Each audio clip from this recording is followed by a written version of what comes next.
Hello, my YouTube friends. Thanks for joining in today. If you haven't hit that subscribe button and slam that bell, please do now because we got a lot of great things going on. And one is a Shure SM7B microphone at the end of the month. All you have to do to enter in the contest is hit that subscribe button, ring that bell, and type down there as to why you love the Shure microphone. It's easy, man. Even if you don't own one, subscribe, type something down there why you like it to get in there in the contest.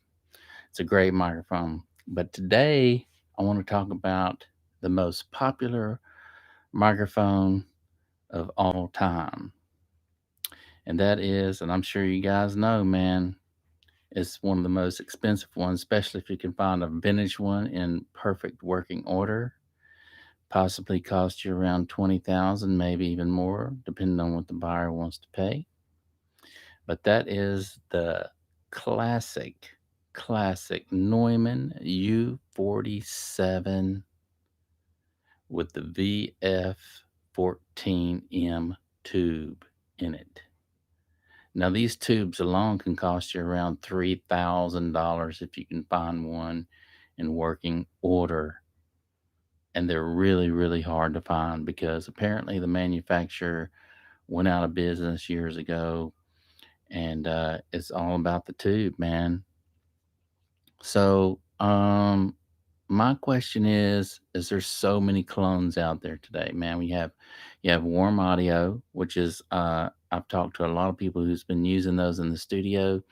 They love this microphone. It's less than $1,000, man. You can get in and get you a clone by Warm Audio. I'm gonna put a link down there below for the best price on one of these babies.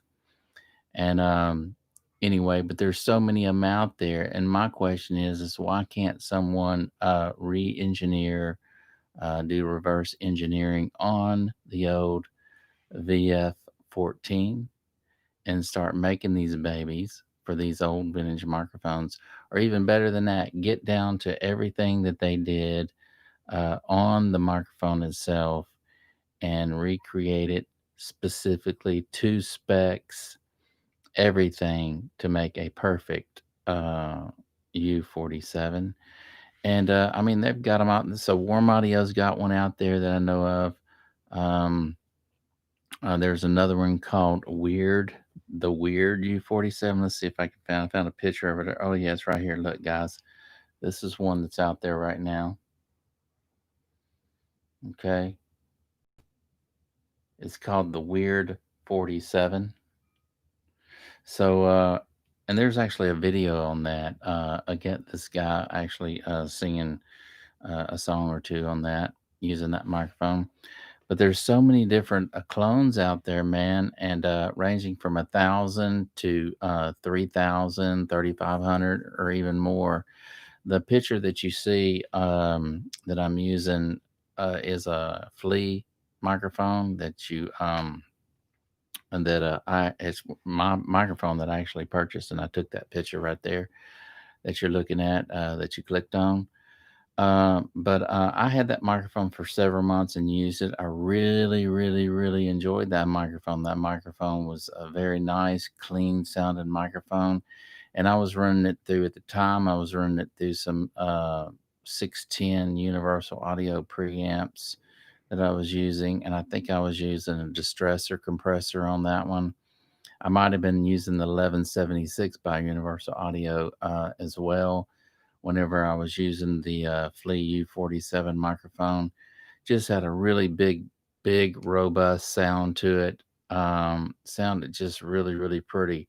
But, they've got these other clones out now by Warm Audio that's under $1,000. Now I'm fixing to bite the bullet and get one of those babies and compare it up against my Flea and that I had, and because I do have some old recordings of that, and so it's gonna be nice to get another U47 clone in the studio and actually see if I can hear the difference between the two. Maybe somebody out there will make a video on on the Warm Audio 47 compared to the Flea, and do a side by side comparison using the same preamps and compressor. It'd be nice to hear that. I'd really like to hear that if anybody out there's got the two of these microphones. A shout out from Audio Master Man.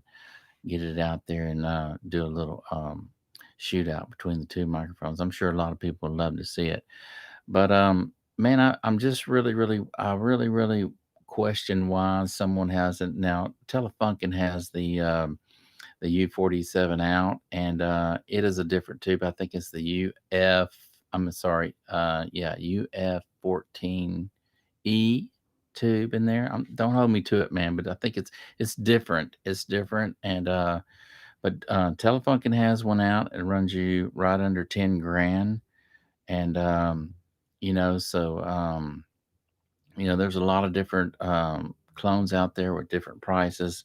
So it'd be interesting if someone would put together a video with all the clones that are out there compared to the Telefunken new U47, and then compared to a vintage U47 using the same preamps and everything else. It'd be nice to hear someone do that for everybody on YouTube, man. I'd be the first one checking that video out for sure, man.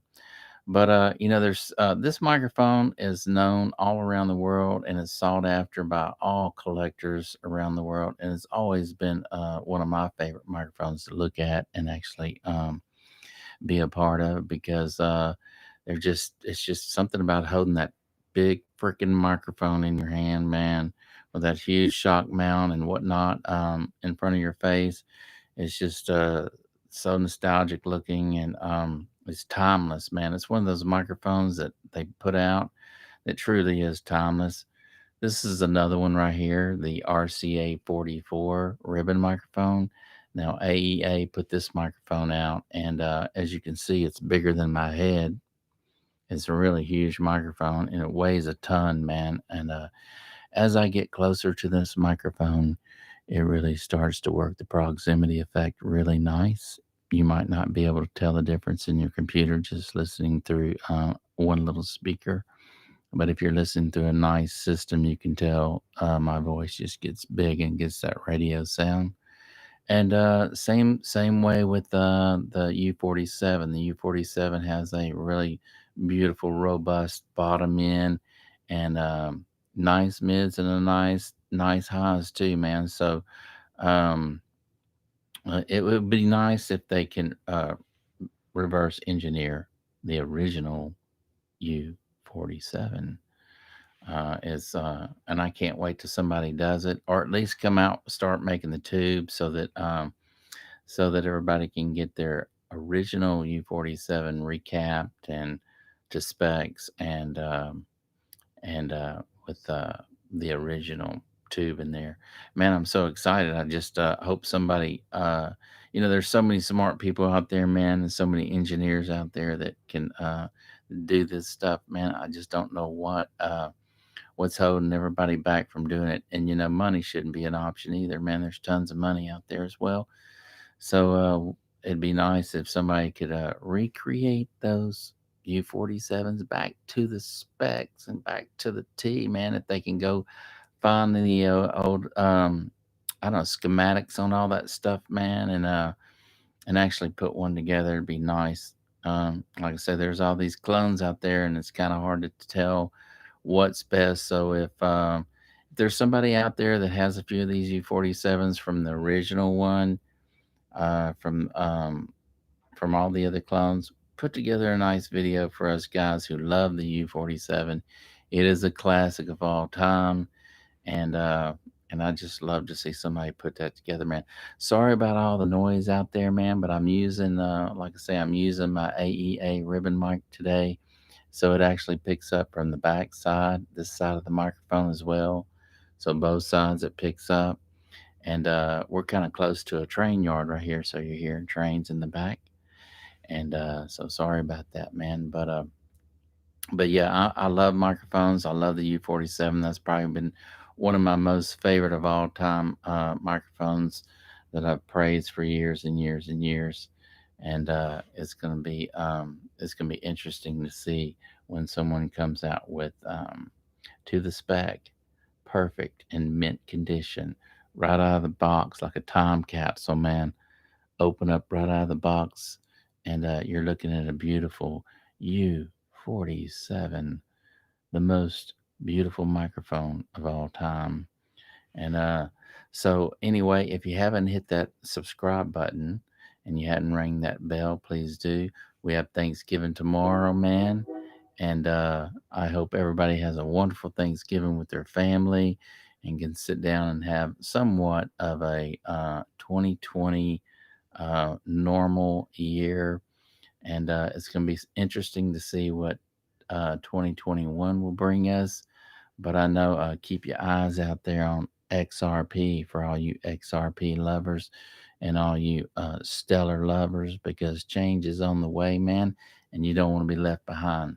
So hit that subscribe button, slam that bell, man, and we will see you tomorrow.